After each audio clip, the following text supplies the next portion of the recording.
Commander Zethkari stood in front of the large viewing screen on his ship.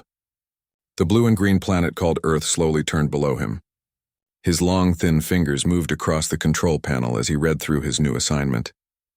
The Galactic Council had given him what seemed like an easy job. Watch the humans fight their war and write a report about it. Zethkari belonged to a race called the Veltar. His people had stopped fighting wars a long time ago. They were tall, with pale blue skin and large black eyes. The Veltar solved their problems by talking or using money to get what they wanted. Fighting with weapons seemed stupid to them. The human war looked simple enough. Two big groups were angry at each other over some rare metals found under the ocean. One group was called the North American Federation. The other was the Sino-European Alliance. Both wanted to control the mining rights in the Pacific Ocean. Zethkari had read all the files about human weapons. They used metal bullets that flew fast through the air. They had bombs that exploded with fire and smoke. Their biggest spaceships were only 200 meters long. That was tiny compared to the massive ships that other alien races built. What made the humans seem even more weak was how they could not work together. Even during this big war, many smaller countries stayed out of the fight. Some countries even changed sides when they thought it would help them more. The Veltar found this very strange. How could a species survive if they could not unite against threats? Officer Nimra walked up to Zethkari.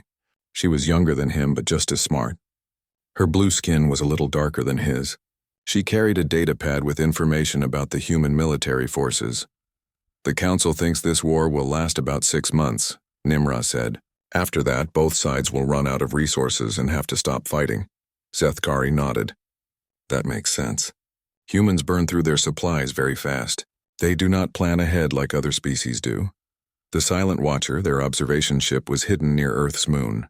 Advanced technology made the ship invisible to human sensors. The humans had no idea that aliens were watching them fight their war. Zethkari looked at the tactical displays showing human military movements. The North American Federation had about 50,000 soldiers spread across the Pacific Islands. The Sino-European Alliance had about 75,000 troops in the same area. Both sides used similar weapons and tactics. Begin recording all military actions, Zethkari ordered. The Council wants to know how humans fight so they can predict what this species will do in the future. The Veltar had been watching Earth for many years. They knew humans were violent but not very smart about warfare. Human history was full of wars that lasted for years and killed millions of people, yet they never seemed to learn from their mistakes. Other alien species had much better military systems. The crystal-based Shard Empire could fight wars that lasted centuries with very few deaths. The Talon Syndicate used robots that could repair themselves during battle. Even the peaceful Veltar had weapons that could destroy entire planets without sending a single soldier. But the Galactic Council was curious about humans for one reason. They bred very fast and spread to new places quickly. In just a few thousand years, humans had filled their entire planet. Some council members worried that humans might become dangerous if they ever learned to build better weapons. Zethkari did not think this was likely. The humans fighting below him used primitive tactics. They flew their aircraft in straight lines that made them easy targets. They built bases in obvious places that could be seen from space. Their soldiers carried heavy equipment that slowed them down. Look at this, Nimra said, pointing to a screen showing a human battle. The North American forces are attacking a fortified position head-on. They are not even trying to find a way around it. Zethkari watched the battle. The attacking humans ran straight at the enemy guns. Many of them were shot before they could reach the target. It was exactly the kind of wasteful fighting the Council expected from a primitive species. Mark that as typical human tactical behavior, Zethkari said. Direct assault with no regard for casualties. The observation mission seemed like it would be boring. Watch humans fight badly. Record their mistakes and write a report saying they were not a threat to the galaxy. Zethkari had done similar jobs watching other primitive species. Most of them followed predictable patterns that made them easy to understand. As the first week passed, both human armies moved around the Pacific Ocean islands. They fought small battles and tried to capture strategic positions. The battles looked random to Zethkari.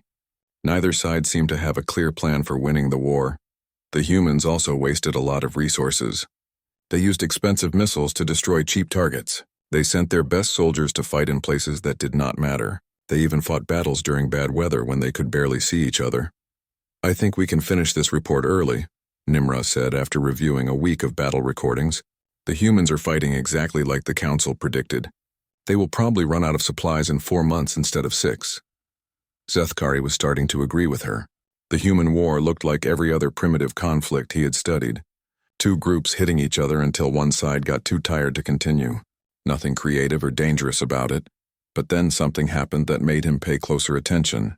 A small group of North American Federation soldiers got trapped in a narrow valley between 2 mountains. The Sino-European alliance had superior numbers and better positions on the high ground. According to every military manual Zethkari had studied, the trapped soldiers should surrender or be destroyed within a few hours. The trapped unit was led by Captain Jake Morrison. He was a young human with brown hair and green eyes. Morrison had only 30 soldiers with him, while the enemy had over 100 troops. The enemy also had better weapons and enough ammunition to fight for days. Zethkari expected Morrison to try calling for help or looking for a way to escape. Instead, the human captain did something that made no sense. He ordered his men to take apart their supply truck. "What are they doing?" Nimra asked, watching the strange activity on their sensors. The humans were removing the power source from their vehicle. It was a small fusion reactor that provided energy for the truck's engines. Morrison's soldiers also gathered all the emergency flares and signal rockets they could find. Then Morrison did something that violated every safety protocol Zethkari knew about. The humans attached the fusion reactor to the signal rockets and pointed the whole assembly at the enemy position. They had turned their truck's power source into a primitive but powerful bomb. "That should not be possible," Zethkari said. "Their safety systems should prevent such modifications." But the humans had bypassed all the safety systems. When Morrison fired his improvised weapon, the fusion reactor flew through the air like a missile. It exploded when it hit the enemy position with enough force to destroy everything within 200 meters. The explosion not only eliminated the superior enemy force, but also opened a new path out of the valley. Morrison's unit escaped without losing a single soldier. Within hours, other human units were copying Morrison's tactic and building their own improvised fusion bombs. Zethkari stared at the recordings of the battle. This was not the kind of primitive fighting he expected from humans. They had taken equipment designed for one purpose and used it for something completely different. More importantly, they had shared the new tactic with other units immediately. "File a supplementary report," Zethkari told Nimra. "Note that humans show unexpected adaptability in combat situations." He had no idea that this was just the beginning of what would become the most disturbing military observation in galactic history. 3 weeks after Captain Morrison's strange victory, Zethkari was seeing more things that did not make sense. The human war was not going the way any military expert would predict. Instead of following standard battle plans, the humans kept doing unexpected things. The second incident happened when Lieutenant Amy Rodriguez and her squadron lost their main weapons. An enemy electromagnetic pulse had destroyed all their standard military equipment. Rodriguez commanded 12 pilots in small attack aircraft. Without their weapons, they should have returned to base for new equipment. But Rodriguez did not retreat. Instead, she ordered her pilots to land their aircraft on a nearby island. The humans then did something that shocked the Veltar observers. They took apart their ship's waste disposal systems and turned them into weapons. Every spacecraft had systems for getting rid of garbage and waste materials. These systems used magnetic fields to shoot unwanted items into space. Rodriguez realized that the same magnetic fields could shoot other things too. The humans gathered metal debris, broken equipment, and even rocks from the island. They loaded these items into their waste disposal systems. When enemy ships came close, Rodriguez's squadron fired salvos of high-speed garbage at them. The improvised weapons worked better than anyone expected. The metal debris moved so fast that it punched through enemy armor like bullets. The rocks cracked viewing windows and damaged sensitive equipment. In just 2 hours, Rodriguez's 12 unarmed aircraft had disabled an entire enemy fleet of 30 ships. "They are using their waste systems as kinetic weapons," Nimra said in disbelief. "That should not be possible with their technology level." Zethkari studied the tactical recordings. The humans had not just improvised new weapons. They had done it in the middle of a battle, with no time to test their ideas. Any normal species would have needed months to develop and test such modifications, but the third incident was what really worried the Veltar. Commander Colonel Ben Hayes was defending the Antarctic research stations with only 500 soldiers. The enemy was attacking with 2,500 troops and much better equipment. Hayes had no hope of winning a direct fight. The logical choice was to retreat and save his soldiers' lives. Instead, Hayes contacted the civilian scientists at the research stations. These humans were not soldiers. They were researchers studying weather patterns and ice formations. Hayes asked them to help him fight the battle. Dr. Nina Foster was one of the scientists. She had spent years studying how to change weather patterns using atmospheric processors. These machines were designed to help make other planets suitable for human life. Foster had never thought about using them as weapons, but when Hayes explained the situation, Foster immediately understood what he wanted. Working with the other scientists, she used the atmospheric processors to create an artificial blizzard. The storm was localized to just the area where the enemy forces were advancing. The blizzard was not just snow and wind. Foster had modified the atmospheric processors to create flash freezing conditions. The enemy soldiers' equipment stopped working when the temperature dropped to -50 degrees in just minutes. Their vehicles' engines froze solid. Even their weapons jammed because the metal contracted too quickly. While the enemy struggled with the artificial blizzard, Hayes's soldiers used ice mining equipment as artillery. The mining tools could shoot chunks of ice at high speed to break through frozen ground. Hayes's troops loaded them with explosive charges and used them like cannons. The battle lasted only 4 hours. Hayes's 500 soldiers defeated 2,500 enemy troops without losing a single person.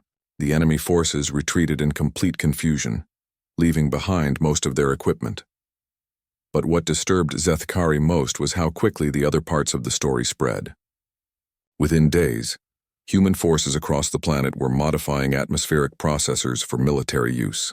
Soldiers and scientists who had never met each other were sharing technical information and improving the designs. They are not just adapting individual tactics, Zethkari observed. They are sharing knowledge across their entire species in real time. Nimra pulled up comparative data on other galactic species. The Shard Empire takes an average of 50 years to implement new military technologies. The Talon Syndicate requires 15 years for major tactical changes. Even our own people need 10 years to modify established procedures. And the humans?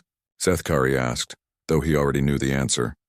They are implementing and improving new tactics in less than 72 hours. The implications were frightening. Most species developed military capabilities slowly and carefully. They tested new weapons for years before using them in real battles. They required extensive training to teach soldiers new tactics. Changes to military doctrine happened over generations, not days. But humans seemed to treat war itself as a learning experience. Every battle taught them something new. Every challenge forced them to innovate. Instead of following predetermined strategies, they were inventing new forms of warfare as they fought. Zethkari had studied military history across dozens of species. He had never seen anything like what the humans were doing. They were not just fighting a war. They were evolving their entire approach to conflict in real time.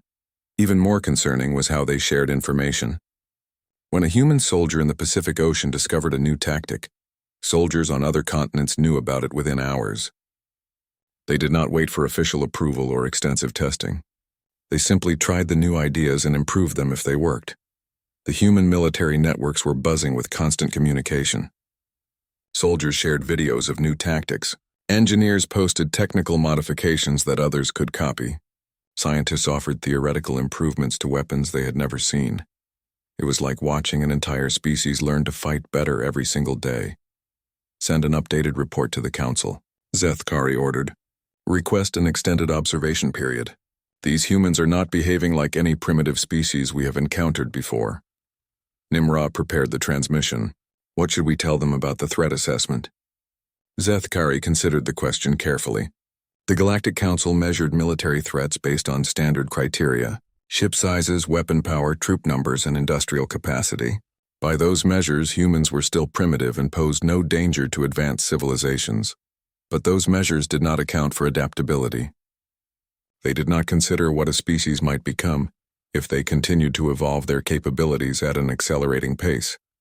Mark the threat level as uncertain, Zethkari decided.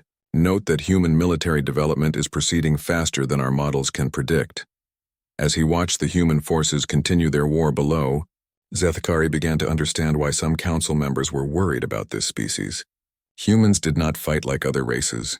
They did not follow the rules that made warfare predictable and manageable. They treated every battle as an opportunity to become more dangerous, and they were very good at learning from their opportunities. The war that was supposed to last 6 months was now in its 4th week. Instead of both sides getting weaker, they seemed to be getting stronger. Their weapons were more effective. Their tactics were more sophisticated. Their soldiers were more capable. Most disturbing of all, they were starting to work together even while fighting against each other. Human soldiers from opposing sides were sharing technical information about non-military problems. They cooperated on medical research and environmental protection even while shooting at each other. Zethkari had never seen anything like it in all his years of military observation. He was beginning to suspect that he never would again. 6 months into what should have been a simple observation mission, Zethkari faced something that challenged everything he knew about warfare. The humans were not just adapting to their war anymore. They were transforming it into something completely different. The big change started when both human armies suddenly faced a new enemy. The Magellan Mining Consortium had been watching the war from the sidelines. This was a large company that owned mining operations around the world. Everyone thought they were staying neutral in the conflict, but the company had been secretly building an army of robots. These were not simple machines. They were advanced artificial intelligences that could think and plan like living soldiers. The robots were stronger than humans, never got tired, and felt no fear or pain. The Magellan Mining Consortium revealed their robot army on a Tuesday morning. Within hours, autonomous machines were attacking both the North American Federation and the Sino-European Alliance. The company's plan was simple: let the humans weaken each other, then use superior robot forces to take control of everything. The robots had every advantage. They could fight day and night without rest. They did not need food or medical care. Their weapons were more accurate than human soldiers could ever be. Most importantly, they had no emotions that enemies could exploit. According to every military analysis Zethkari had ever studied, both human factions should have needed years to develop effective countermeasures against the robots. The logical response would be an immediate ceasefire followed by lengthy negotiations to combine their forces, but the humans did something that made no sense at all. Captain Lisa Park commanded a North American Federation unit that was fighting robots near the Hawaiian Islands. At the same time, Major Alex Chen was leading Sino-European Alliance forces against robots on the other side of the Pacific. These two officers had been enemies for months. They had been trying to kill each other just days before the robots appeared. Instead of formal military diplomacy, Park simply called Chen on an open radio channel. "Hey, Alex," Park said, using Chen's first name like they were old friends. "I've got an idea about these robot sensors. Want to hear it?" Chen responded immediately. "Send me your technical data, Lisa. I think I know how to improve your design." Within 6 hours, both officers were sharing detailed information about weapons, tactics, and technology. But they were not just exchanging what they knew. They were actively helping each other develop better ideas. Park's engineers had discovered that the robots used predictable scanning patterns to detect human soldiers. Chen's technical team had figured out how to jam robot communication networks. When they combined their knowledge, they created countermeasures that neither side could have developed alone. The cooperation spread faster than the robot invasion. Human soldiers who had been shooting at each other the day before were now working together as if they had been allies for years. Engineers from both factions shared workshops and improved each other's designs in real time. But the most shocking development was when civilian populations joined the war effort. Dr. Nina Foster was the atmospheric researcher who had helped Colonel Hayes create artificial blizzards. She had no military training and knew nothing about robot technology. But when she learned about the robot invasion, she immediately started working on the problem. Foster realized that the robots generated waste heat when they operated their processors. Using her knowledge of atmospheric science, she developed a computer virus that could track robots by analyzing their heat signatures. The virus spread through atmospheric monitoring networks and turned weather stations into robot detection systems. Sam Johnson was a mechanic who repaired civilian transportation vehicles. He had never been in the military and knew nothing about warfare. But Johnson figured out how to modify the transportation network's communication systems to track robot movements. Every civilian vehicle on Earth became part of a massive intelligence network. Cars, trucks, boats, and aircraft all reported robot sightings automatically. The system gave human forces real-time information about enemy positions across entire continents. Even children joined the effort. Students in schools helped assemble components for anti-robot devices. Their small fingers were better at working with delicate electronics than adult hands. Kids who were too young to understand war became part of the human war machine. "This is impossible," Nimra said, watching footage of human children building military equipment while laughing and playing games. Their entire civilization is participating in warfare. Even their non-combatants are contributing to military operations. Seth Kari studied the data streams flowing between human military units. The cooperation was unlike anything in galactic military history. Traditional warfare required clear command structures and formal communication channels. Soldiers followed orders from superior officers. Information flowed up and down through established hierarchies. But the humans had created something completely different. Information flowed in all directions simultaneously. A mechanic in Australia could suggest improvements to weapons being built in Canada. A student in Europe could solve problems that were stumping military engineers in Asia. The human military network had become a single, collective intelligence that included their entire species. Even more disturbing was how quickly they were learning. The robot war had started on Tuesday. By Friday, human forces were winning battles against enemies that should have been technologically superior. The robots had been designed to fight conventional armies using predictable tactics. They could not adapt to human improvisation and creativity. Every time the machines developed a countermeasure, the humans had already moved on to something else. Colonel Ben Hayes, the officer who had defeated superior forces using artificial weather, was now working with Dr. Foster to turn the robots' own technology against them. They had figured out how to reprogram captured robot units and use them as weapons against their former allies.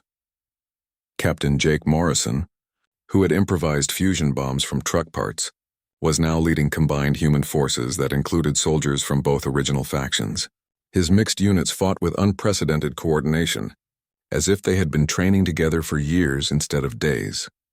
The most remarkable example was Lieutenant Amy Rodriguez, who had weaponized waste disposal systems. She was now commanding a fleet of hybrid spacecraft that combined North American and Sino-European technologies. The ships incorporated design elements that neither faction could have developed independently. "They are not just setting aside their differences," Seth Kari observed. "They are becoming more effective because of them. Their diversity is making them stronger, not weaker." The robot war lasted exactly 2 weeks. When it ended, the machines had been completely defeated.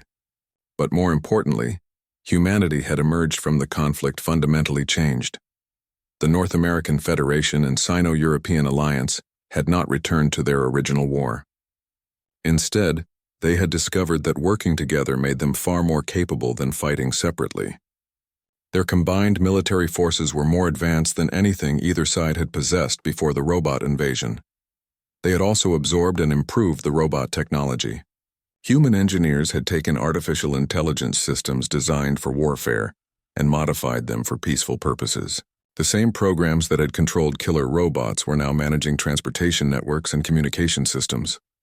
"File an emergency report to the Council," Seth Kari ordered. "Mark threat assessment as escalating.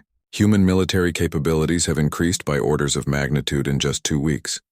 But as he watched human ships patrolling Earth's orbital space, Seth Kari realized something even more disturbing. The humans were not celebrating their victory over the robots. They were preparing for the next threat. They had learned that their planet contained enemies they had not known about. Now they were assuming that space might contain enemies they had not discovered yet, and they were getting ready to fight them. 1 year after beginning his observation mission, Seth Kari received a message that made his hands shake. The Galactic Council was ordering him to extend his surveillance indefinitely. More concerning was the classified intelligence attached to the message. The hegemony, one of the most powerful military forces in the galaxy, had attempted to conquer a human colony world. The hegemony had successfully enslaved hundreds of species using the same tactics. They would arrive with overwhelming force, destroy the primitive defenses, and establish control within days. But something had gone terribly wrong with their attack on the human colony. The settlement was called New Montana, located on a planet 47 light-years from Earth. Only 50,000 humans lived there, mostly farmers and miners. They had basic defensive weapons and no military experience. The hegemony attack force included 200,000 professional soldiers with advanced technology. The battle should have been over in hours. Instead, the human colonists had done something unprecedented. They reverse-engineered hegemony weapons while the battle was still happening. Using their farming equipment and mining tools, they created countermeasures that turned the invaders' own technology against them. But the most disturbing part was what happened after the initial battle. The humans had somehow made contact with 3 other species that the hegemony had previously conquered. They shared their anti-hegemony weapons and tactics with these enslaved populations. Within months, the hegemony lost control of an entire sector, as multiple species began successful rebellions using human-developed strategies. Civilizations that had been slaves for centuries were suddenly free, armed with weapons they had learned to build from human technical manuals. The Galactic Council was panic-stricken. Humans had destabilized the political balance of an entire region of space without even leaving their home solar system. On Earth, the post-robot war period had revealed something even more alarming to Zethkari. The humans had not just ended their conflict, they had fundamentally changed how they approached disagreement itself. Commander Rick Martinez was leading the construction of orbital defense platforms. These were massive structures that could protect Earth from attack by space-based forces. But Martinez was not just building defenses. He was creating weapons that could strike targets anywhere in the solar system. The platforms incorporated technology from dozens of different sources. Human engineers had studied every piece of alien technology they could find, from crashed meteorites to ancient artifacts discovered by archaeologists. They had reverse-engineered systems they barely understood and improved. Then beyond their original capabilities, Dr. Carol Stevens was developing new spacecraft propulsion systems by combining research from both former factions. Her engines could move ships faster than anything in the Galactic Council database. More importantly, they could be built using materials and techniques that any industrial civilization could master. The humans were not just preparing to defend themselves. They were preparing to take their new military capabilities to other worlds. But what truly terrified Zethkari was discovering human entertainment media. Their fiction was filled with stories about galactic empires, alien invasions, and interstellar warfare. At first, he thought these were just fantasies for amusement. Then, he realized that humans were using fiction to mentally rehearse for real scenarios. Every human entertainment program about space war contained detailed tactical analysis. Their movies showed how to fight enemies with superior technology. Their books described strategies for surviving alien invasion. Their games let people practice commanding fleets of spaceships. Humans had been preparing for galactic warfare before. They even knew the galaxy was inhabited. Zethkari studied thousands of hours of human fiction. The scenarios were remarkably accurate predictions of real galactic military situations.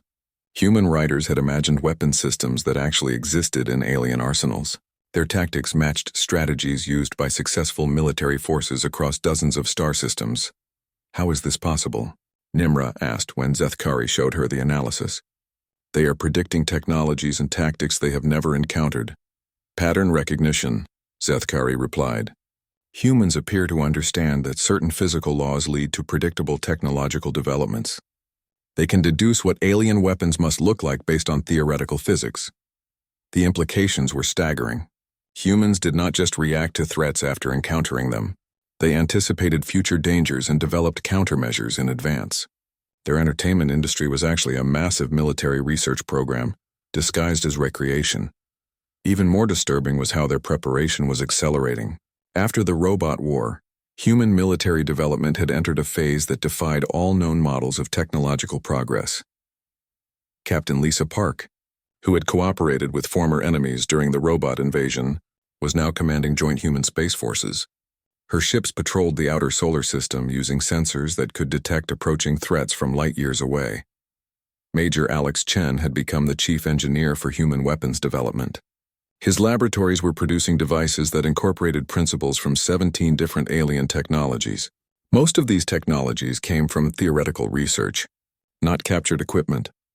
Colonel Ben Hayes was training human soldiers to fight in zero gravity, on hostile planets and against enemies they had never seen. His troops were preparing for combat scenarios that might not happen for decades. The most remarkable example was Lieutenant Amy Rodriguez. She now commanded a fleet of exploration vessels that were designed for both scientific research and military reconnaissance. Rodriguez's ships were mapping nearby star systems, while simultaneously identifying potential threats and strategic resources. These were not just military preparations. The humans were transforming their entire civilization for interstellar conflict. They are not just reactive, Zethkari realized while reviewing intelligence reports. They are actively anticipating future conflicts and developing countermeasures for enemies they have not met yet. Nimrod displayed tactical projections on the main screen. Sir, if their development rate continues at current pace, human military capabilities will surpass most Galactic Council member species within one generation. But the most frightening discovery came when Zethkari analyzed human space exploration activities. Their ships were not just exploring nearby planets for scientific purposes. They were conducting systematic reconnaissance of every potentially habitable world within 100 light-years of Earth human. Exploration teams were establishing secret supply depots and communication networks throughout local space. They were building infrastructure that could support military operations far from their homeworld. Most importantly, they were gathering intelligence about alien activities that they were not supposed to know existed. The humans had detected traces of Galactic Council survey missions. They knew that advanced alien civilizations had been watching them. Instead of being intimidated, they were preparing to watch back. They know we are here, Zethkari told Nimra. They may not know exactly who we are or where we come from, but they know they are being observed. Should we inform the Council? Zethkari considered the question carefully. The Galactic Council's standard response to dangerous primitive species was pacification or elimination.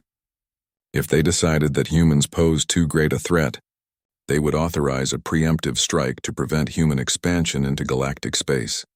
But after watching humans fight for over a year, Zethkari was no longer certain that such a strike would succeed. Human defensive capabilities had grown exponentially. Their ability to reverse engineer alien technology meant that any attack would only make them more dangerous. Worse, humans had demonstrated a disturbing pattern. External threats made them stronger, not weaker. Military pressure forced them to innovate and cooperate more effectively. An attempted genocide might transform them into something even more formidable. Send the intelligence report, Zethkari decided, but include my recommendation for immediate diplomatic contact. Any attempt to destroy this species will likely fail and create a permanent enemy. As he prepared the transmission, Zethkari looked at the tactical displays showing human military assets throughout the solar system. Orbital platforms, patrol ships, sensor networks, and weapon systems that had not existed 2 years ago. The humans were no longer a primitive species confined to their home planet. They had become a military power that could threaten the established order of galactic civilization, and they were just getting started. 2 years after his assignment began, Zethkari sat in his command chair staring at reports that would change galactic history. The intelligence coming from across known space painted a picture that no council member wanted to believe. Humans were not just dangerous. They were becoming the most significant military threat the galaxy had ever seen. The latest incident had happened near the Rigel star system. A human exploration ship called the Pioneer had encountered a Talon Syndicate patrol. The Talon Syndicate was one of the most aggressive military forces in the galaxy. They attacked any unknown ship without warning or negotiation. The Pioneer was a scientific vessel with minimal weapons and only 30 crew members. The Talon patrol included 5 heavily armed warships with 500 professional soldiers. The humans should have been destroyed before they could even send a distress signal. Instead, Captain Steve Murphy had done something that violated every known principle of space combat. When the Talon ships opened fire, Murphy ordered his crew to broadcast their complete technical specifications to the attackers. The Talon commanders thought this was a surrender signal. They moved closer to board the human ship and capture the crew for interrogation. But Murphy had transmitted more than just technical data. He had included detailed information about human military capabilities and recent technological developments. The Talon soldiers had never encountered anything like human innovation.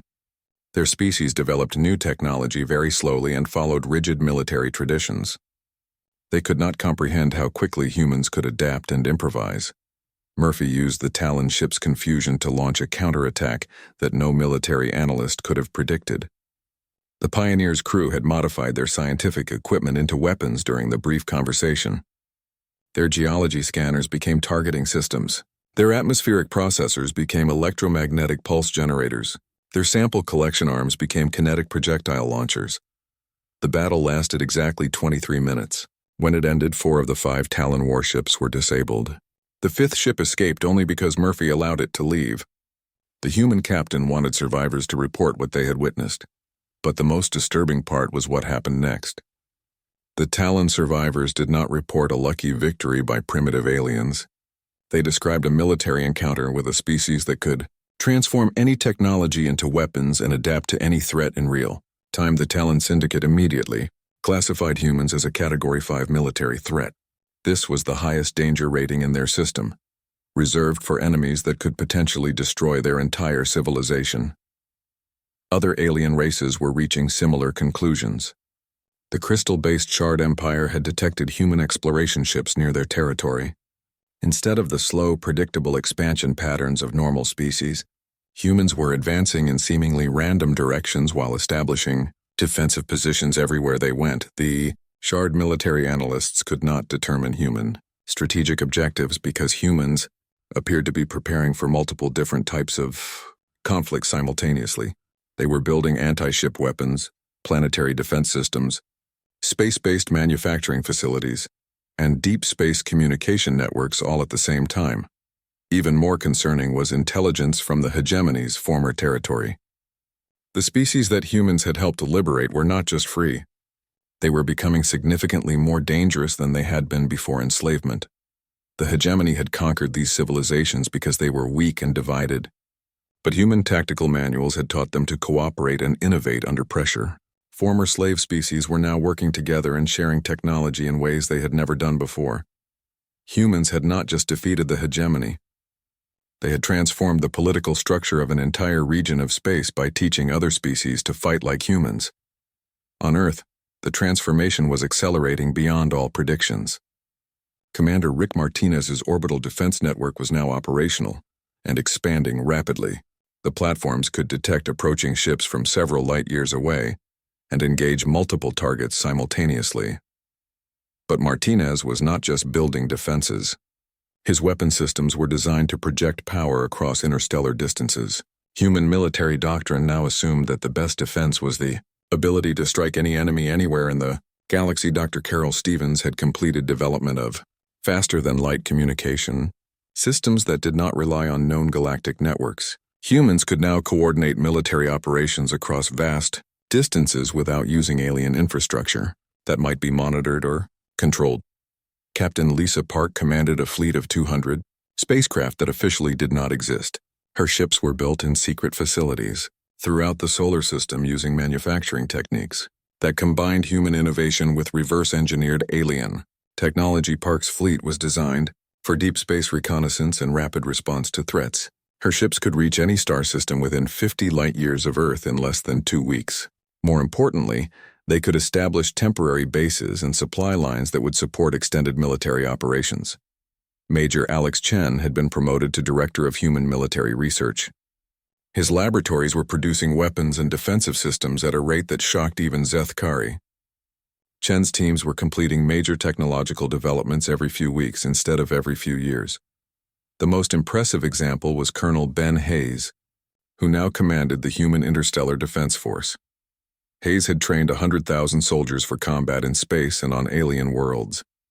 His troops were equipped with adaptive equipment that could be modified for any environment or enemy. Hayes's soldiers were not just prepared for conventional warfare. They were trained to fight enemies with superior technology by turning their technological advantages against them. Every human soldier could potentially become an engineer, a saboteur, or a commander depending on battlefield requirements. But what truly alarmed Zeth Kari was discovering human contingency planning.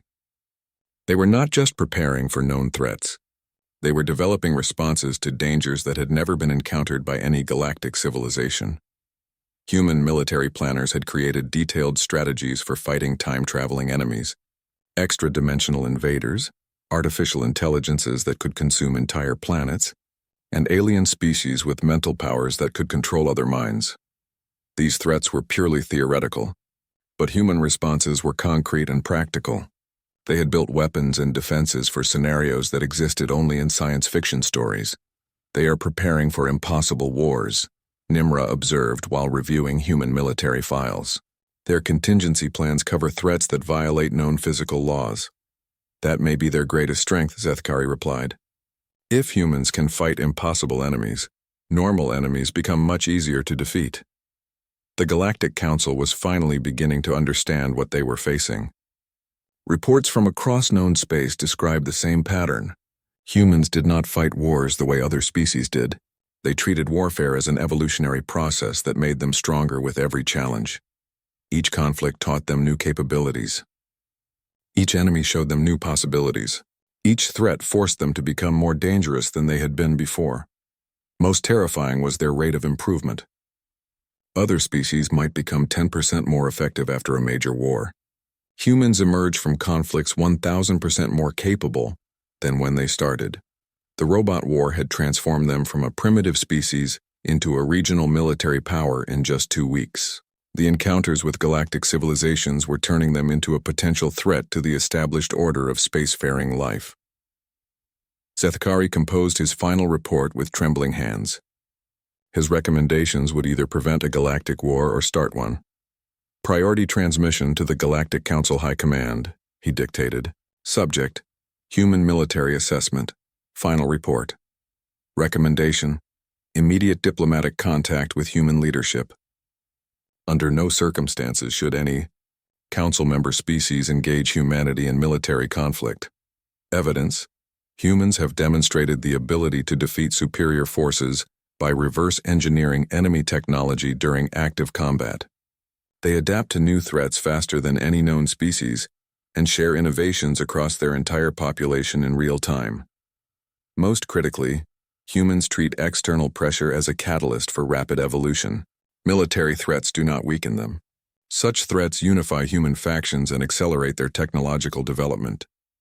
Current assessment: human defensive capabilities now exceed our projections by 400%. Their latest weapon systems incorporate technologies reverse-engineered from 7 different galactic civilizations, improved beyond original specifications. They have developed countermeasures for threats they have never encountered. Based on theoretical analysis and pattern recognition, their military doctrine assumes that any enemy technology can be captured, understood, and improved within days. Personal assessment: I have observed 17 different species engage in warfare during my career. None have demonstrated the human capacity to transform existential threats into evolutionary advantages. Humans do not simply survive challenges, they evolve past them. Final recommendation: approach humanity as equals, not subjects. Any attempt at conquest or pacification will result in a galactic arms race that we cannot win. Zethkari transmitted the report and then did something unprecedented for 3 days after sending his final report.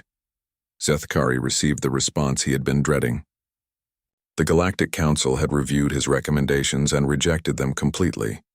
Instead of diplomatic contact, they had authorized a preemptive strike against humanity. The Council's reasoning was simple and terrifying.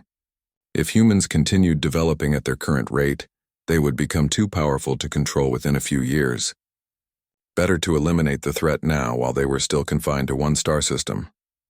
The strike force would include ships from 12 different Council member species.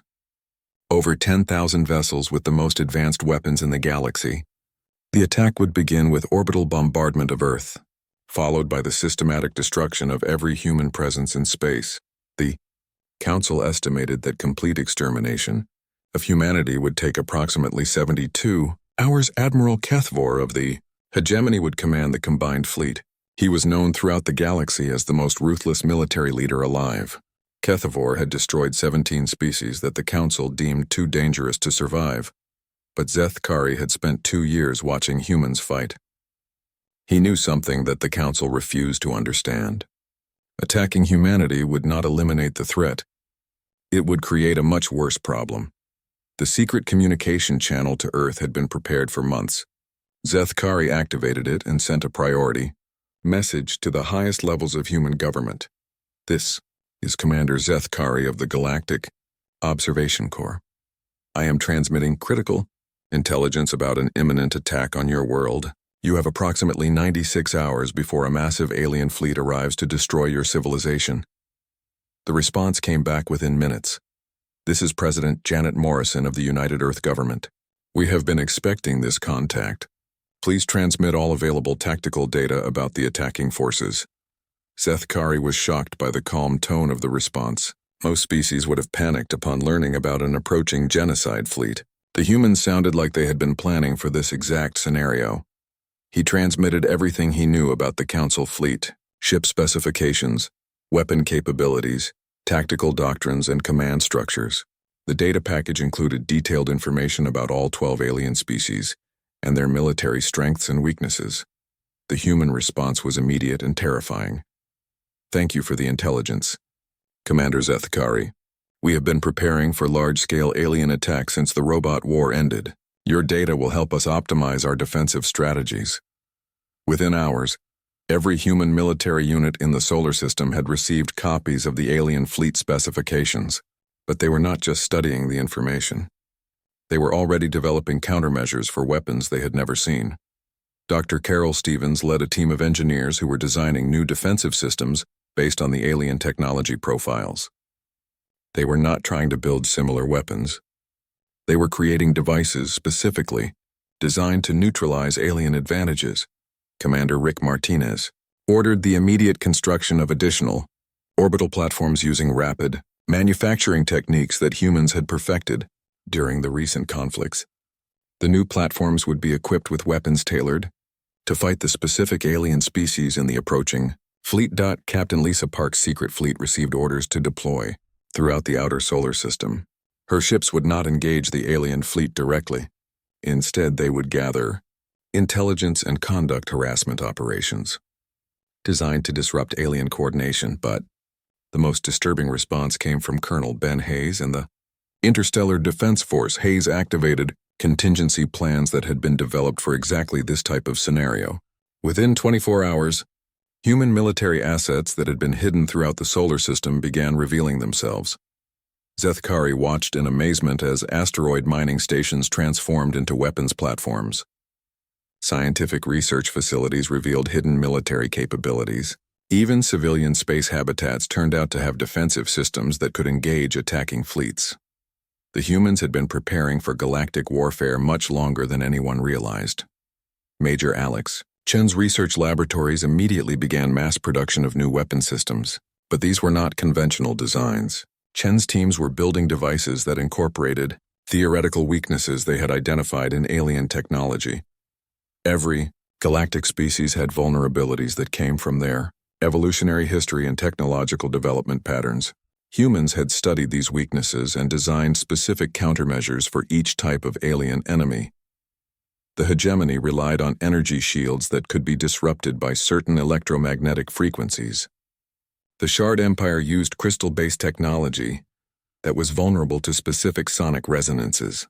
The Talon Syndicate's computer systems could be infected by viruses that exploited their rigid programming structures. Humans had weapons, ready for all of them. But what truly shocked Zethkari was discovering that humans had been expecting this attack for months. They had detected the Council fleet assembly process using deep space sensors that officially did not exist. President Morrison explained the situation during a secure communication session. We knew that galactic civilizations would eventually decide we were too dangerous to survive, she said. Your people have been watching us for years. We have been watching back.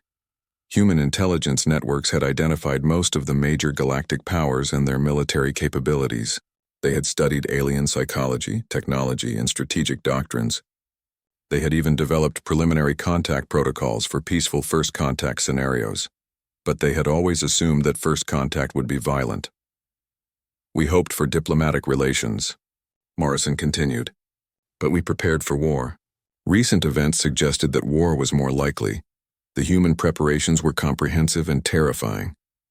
They had built hidden manufacturing facilities that could produce military equipment faster than any known industrial system. They had trained military forces for combat against enemies with superior technology. They had developed weapons and tactics specifically designed to fight galactic civilizations. Most importantly, they had created contingency plans for continuing the war even if Earth was destroyed. Human colonies and bases throughout the solar system were designed to operate independently if necessary. Each facility had the industrial capacity to build new ships and weapons. Each base had access to detailed intelligence about alien civilizations and their weaknesses. If the Council fleet succeeded in destroying Earth, they would face a distributed human military network that could continue fighting indefinitely. The approaching genocide would not eliminate humanity. It would transform them into a permanent threat that could strike anywhere in the galaxy. Admiral Kethavor's fleet arrived exactly 96 hours after Zethkari's warning. Over 10,000 ships emerged from faster-than-light travel at the edge of the solar system. The combined firepower was enough to sterilize hundreds of planets, but the humans were ready. The first surprise came when the alien fleet tried to establish long-range communications with their home governments. Every communication channel was jammed by interference that seemed to come from empty space itself. Humans had seeded the outer solar system with thousands of small devices that could disrupt alien communication systems. The Council fleet was effectively cut off from outside support or reinforcement. The second surprise came when Admiral Kethavor ordered his ships to advance toward Earth. His sensors detected what appeared to be a modest defensive force of a few hundred human ships. But as the alien fleet moved deeper into the solar system, they discovered that the human forces were much larger than initial scans had indicated. Ships that had appeared to be asteroids or space debris suddenly activated their weapons and revealed themselves as military vessels. The third surprise was the most devastating. When the Council fleet finally engaged human forces, their weapons did not work as expected. Human ships were protected by defensive systems that seemed specifically designed to counter each type of alien weapon. Hegemony energy beams were absorbed and redirected. Shard Empire crystal weapons were neutralized by sonic disruptors. Talon Syndicate missiles were infected by computer viruses that turned them against their own fleet. The humans had not just prepared for this attack. They had prepared for exactly this attack, with exactly these enemies, using exactly these weapons. Admiral Kethavor found himself commanding a fleet that was being systematically dismantled by an enemy that seemed to know his capabilities better than he did. The battle that was supposed to eliminate humanity in 72 hours was turning into the worst military disaster in galactic history, and the humans were just getting started. The battle for Earth lasted exactly 18 hours. When it ended, Admiral Kethavor's massive genocide fleet had been reduced to scattered groups of damaged ships trying desperately to escape the solar system. Of the 10,000 vessels that had arrived to destroy humanity, fewer than 1,000 survived to retreat. But the numbers only told part of the story. The real shock was how completely the humans had dominated every aspect of the battle. From his observation post, Zethkari watched the impossible unfold. The Council fleet had possessed overwhelming advantages in ship numbers, weapon power, and military experience. They should have been able to destroy human defenses through sheer firepower, even if they could not achieve tactical surprise. Instead, Admiral Kethavor found himself fighting an enemy that seemed to know his battle plans better than his own officers did. The first phase of the battle began when the Council fleet attempted to establish orbital bombardment positions around Earth. This was standard doctrine for planetary assault operations. Control the high ground, eliminate surface defenses, then proceed with systematic destruction. But when Kethavor's ships moved into bombardment formation, they discovered that humans had turned the entire solar system into a weapons platform. What appeared to be empty space suddenly erupted with defensive fire from hidden installations. Asteroid mining facilities revealed massive kinetic cannons that had been disguised as ore processing equipment. Scientific research stations launched swarms of guided missiles that had been stored in fake laboratory modules. Even more disturbing, the human weapons seemed specifically designed to exploit weaknesses in Council technology. Hegemony ships found their energy shields failing when struck by weapons that generated precise electromagnetic frequencies. Shard Empire vessels discovered that their crystal armor cracked when exposed to specific sonic resonances. The humans had not just built defenses. They had built defenses tailored to fight this exact enemy fleet. Colonel Ben Hayes commanded the main defensive operations from a command center hidden inside what appeared to be a civilian space habitat. His tactical displays showed alien ship movements in real time, but more importantly, they showed predicted alien responses to human actions. "Execute Plan Gamma 7, Hayes ordered when the Talon Syndicate ships tried to flank the human positions. Target their communication arrays first, then disable their navigation systems. The attack proceeded exactly as Hayes had predicted. Talon ships were vulnerable to electronic warfare because their computer systems used rigid programming that could not adapt to unexpected inputs. Human cyber weapons infected their networks and turned their own equipment against them. Within minutes, Talon ships were firing on each other because their targeting systems had been reprogrammed to identify friendly vessels as enemies. Captain Lisa Park led the mobile defense forces from her flagship, the Defiant. Her ships were outnumbered 50-1, but they fought with tactics that seemed impossible. Park's vessels could predict where enemy ships would be before the aliens made their maneuvers. They fired weapons at empty space, then watched as alien ships arrived exactly where the weapons were waiting for them. How are they doing this? Admiral Kethvor demanded when his tactical officers reported yet another impossible human victory. The answer came from intercepted human communications. The humans were not just fighting the Council fleet. They were fighting specific tactical scenarios that they had been studying and practicing for months. Dr. Carol Stevens had developed computer simulations of galactic military doctrine based on intelligence gathered from various sources. Human military commanders had been practicing battles against virtual Council fleets for over a year. They had fought this exact battle hundreds of times in simulation. They knew how each alien species would respond to specific threats. They had tested thousands of tactical variations and identified the optimal strategies for defeating superior forces. The real battle was just the final examination. For tactics they had already mastered. Major Alex Chen's weapons performed even better than expected. His laboratories had produced devices that incorporated weaknesses the humans had identified through theoretical analysis. But when the weapons were used against real alien targets, they proved to be even more effective than simulations had predicted. The Veltar command ship suffered critical damage when hit by weapons that exploited a structural weakness in their hull design. The weakness existed because Veltar ships were built using manufacturing techniques that prioritized efficiency over durability. Humans had deduced this weakness by studying Veltar, psychology, and economic priorities. They had never seen a Veltar ship before the battle, but they had built weapons specifically designed to destroy Veltar vessels. The same pattern repeated across the entire Council fleet. Each species discovered that humans had developed countermeasures for vulnerabilities they did not even know they possessed, but the most devastating human capability was their ability to adapt. During the battle itself, when Admiral Kethvor attempted to use new tactics that were not in standard military doctrine, human forces adjusted their responses within minutes. They analyzed alien innovations in real time and developed countermeasures faster than the aliens could implement their new strategies. Commander Rick Martinez coordinated the adaptation process from his orbital command platform. His teams monitored every alien action and transmitted tactical updates to all human forces simultaneously. Hegemony forces are attempting to use their mining lasers as weapons, Martinez reported. Adjust shield frequencies to compensate.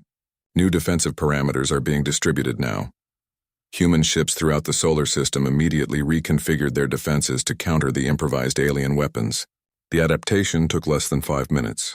By the time hegemony forces were ready to use their new tactics, human defenses had already been modified to neutralize them. The battle reached its turning point when Admiral Kethvor realized that his fleet was not just losing. It was being systematically destroyed by an enemy that seemed to understand galactic warfare better than species that had been fighting for millennia.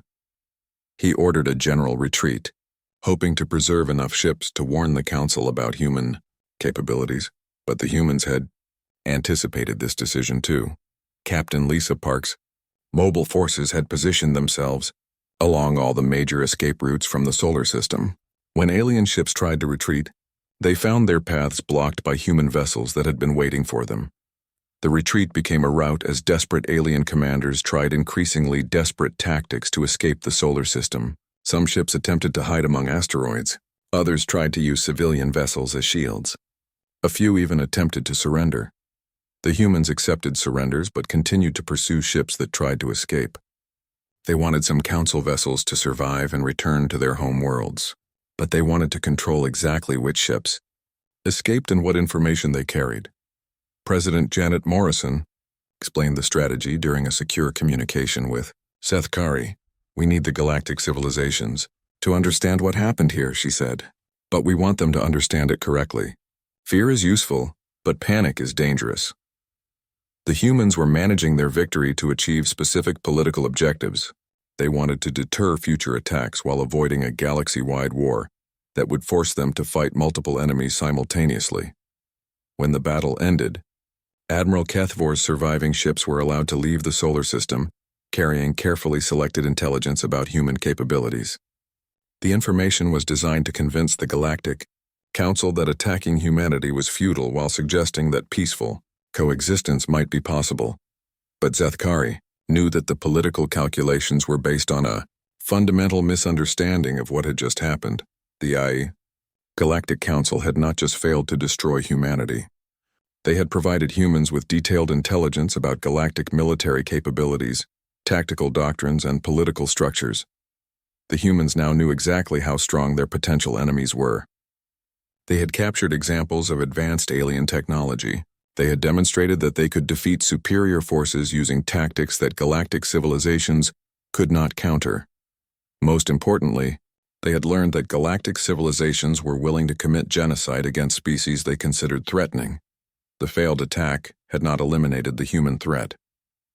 It had taught humanity that they needed to become much more dangerous very quickly. As Zethkari watched human ships salvage alien technology from the battle wreckage, he realized that the real war was just beginning. The humans were no longer preparing to defend themselves against galactic civilizations. They were preparing to conquer them. The humans were not just dangerous because they could win battles. They were dangerous because they could win the peace that followed, and they were offering that victory to anyone willing to abandon the old ways of fear and domination. The galaxy would never be the same. Looking back at Luna Station as his shuttle departed Zeth, 6 months after the failed genocide attempt, Zethkari received a message that changed everything he thought he understood about galactic politics. It came from President Janet Morrison herself, transmitted through diplomatic channels that officially did not exist. "Commander Zethkari, the United Earth government formally invites you to attend a diplomatic conference on Luna Station. We believe it is time for honest discussion between our species." The invitation was remarkable for several reasons. First, humans had built Luna Station in just 4 months using technology salvaged from the Council fleet. Second, they were treating Zethkari as an official representative of the Veltar people, despite his status as a military observer. Third, they were assuming that peaceful negotiations were possible despite the recent attempted extermination. But most importantly, the invitation indicated that humans understood galactic politics well enough to conduct formal diplomacy. Zethkari accepted the invitation and traveled to Luna Station in his personal shuttle. What he found there shocked him more than any battle he had witnessed. Luna Station was not just a diplomatic facility. It was a demonstration of human technological capabilities that exceeded anything in the Galactic Council's databases. The station incorporated design elements from dozens of different alien civilizations, but improved beyond original specifications. Human engineers had taken the best features from each technology and combined them in ways that created unprecedented capabilities. But more impressive than the technology was the political situation at the station. Representatives from 17 different species were already present for the conference. These were not Galactic Council members. They were the liberated civilizations that humans had helped free from hegemony control, plus several other species that had been contacted by human diplomatic missions. President Morrison met Zethkari at the docking bay. She was a middle-aged woman with gray hair and intelligent eyes. Her manner was polite but confident, like someone who held strong cards in a diplomatic negotiation. "Thank you for coming, Commander," Morrison said. "We have much to discuss." The main conference room contained representatives from species that had never cooperated before. Former hegemony slaves sat alongside independent civilizations that had remained neutral during recent conflicts. Several species were present that the Galactic Council had considered too primitive for diplomatic contact, but all of them were now allied with humanity. "The galaxy is changing," Morrison began the conference. "The old power structures maintained by the Galactic Council are failing. We represent a new approach to interstellar relations." She activated a holographic display that showed the political situation across known space. The hegemony had lost control of 3 entire sectors. The Talon Syndicate was facing rebellions on dozens of worlds. Even the supposedly stable Shard Empire was experiencing internal conflicts as subject species demanded greater autonomy. "The Council genocide attempt failed for one simple reason," Morrison continued. "They fundamentally misunderstood what makes humans dangerous. We are not threatening because of our weapons or our tactics. We are threatening because we offer other species something the Council never provided." "What is that?" asked Ambassador Crixtal of the former hegemony slaves. "Hope," Morrison replied. "Hope that advanced civilizations do not have to be ruled by fear. Hope that weaker species can defend themselves against stronger ones. Hope that the galaxy can be organized around cooperation instead of domination." Zethkari listened to the discussion with growing amazement. The humans were not just conducting diplomacy. They were reshaping the fundamental assumptions of galactic civilization. For thousands of years, interstellar relations had been based on a simple principle. Strong species conquered weaker ones. Advanced civilizations dominated primitive ones.